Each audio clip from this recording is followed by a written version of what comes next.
കാട്ടാനശല്യം രൂക്ഷമായ ഇടുക്കി ചിന്നക്കനാൽ മേഖലയിൽ special RRT unit പ്രവർത്തനം ആരംഭിച്ചു. മനുഷ്യ വന്യജീവി സംഘർഷം ലഘൂകരിക്കുക എന്ന ലക്ഷ്യത്തോടെയാണ് പുതിയ യൂണിറ്റിന് രൂപം നൽകിയിരിക്കുന്നത്. 4 സ്ഥിരം ജീവനക്കാരും 10 വാച്ചർമാരും ഉൾപ്പെടുന്നതാണ് പുതിയ ദ്രുതകർമ്മ സേന യൂണിറ്റ്.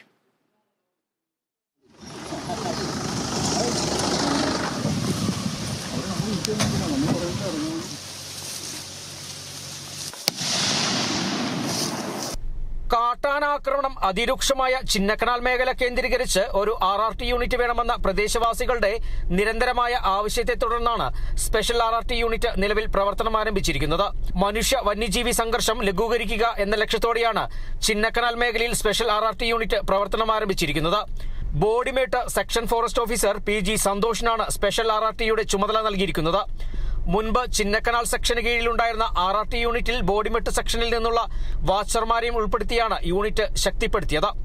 4 സ്ഥിരം ജീവനക്കാരും 10 വാച്ചർമാരുമാണ് സ്പെഷ്യൽ RRT യൂണിറ്റിലുള്ളത്. ചിന്നക്കനാൽ RRT ചിന്നക്കനാൽ സെക്ഷന്റെ കീഴിലായിരുന്നു പ്രവർത്തിച്ചുകൊണ്ടിരുന്നത്. അത് മാറ്റി ദേവികുളം റേഞ്ചിന്റെ കീഴിലുള്ള ഒരു സ്വതന്ത്ര യൂണിറ്റായിട്ട് ഇപ്പം സ്ഥാപിച്ചിരിക്കുകയാണ് ചിന്നക്കനാൽ RRT. ഇവിടെ ഒരു 19 ആനകളാണ് ഈ ലാൻഡ്സ്കേപ്പിലുള്ളത്. ചക്കക്കൊമ്പൻ, മുറിവാലൻ ഉൾപ്പെടെയുള്ള 19 ആനകൾ 3-4 ഗ്രൂപ്പായിട്ടാണ് നിൽക്കുന്നത്. പരിമിതികളുണ്ട്. ഒരേ സമയത്ത് 4 ഗ്രൂപ്പ് 4 സ്ഥലങ്ങളിലായിരിക്കും.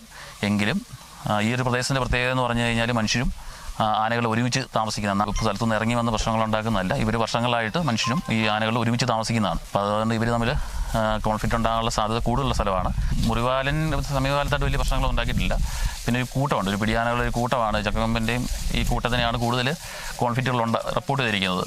ചിന്നക്കനാൽ വിലക്കിലെ പഴയ വനവകുപ്പ് ഓഫീസാണ് സ്പെഷ്യൽ RRT യൂണിറ്റിന്റെ ക്യാമ്പ് ഓഫീസ്. ചിന്നക്കനാൽ മേഖലയ്ക്ക് മാത്രമായി പുതിയ RRT യൂണിറ്റിന് രൂപം നൽകിയ നടപടി താൽക്കാലിക ആശ്വാസം മാത്രമാണെന്ന് ഗ്രാമപഞ്ചായത്ത് പ്രസിഡന്റ് പറഞ്ഞു.